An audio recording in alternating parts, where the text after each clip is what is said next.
The United States has now hit 6 million confirmed COVID-19 infections. That happened today. As cases keep rising in the country, here in Texas and locally, Andrea Lucia explains how schools are now finding ways to deal with the inevitable. Just 1 week after returning to school, 16 students from Carroll High are now in mandatory quarantine. The district says one has tested positive for COVID-19. The rest came in close contact with the infected student, most while at school, but 5 during a possible weekend social gathering.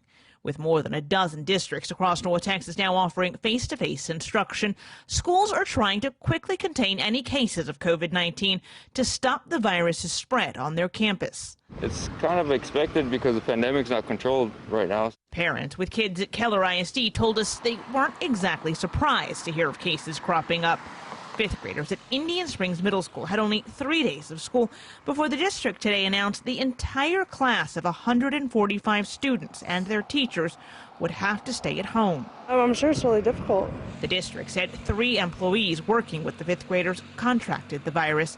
To be safe, it said it has transitioned them all to virtual learning for the next 2 weeks. I think it is good that they're taking the proper precautions to do what they need to do for the kids. The area's largest district, Dallas ISD, begins school next week and has committed to holding the first 4 weeks entirely online.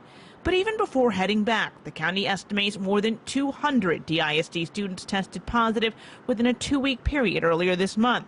Nearly half of infected school-aged children, it found, were high schoolers.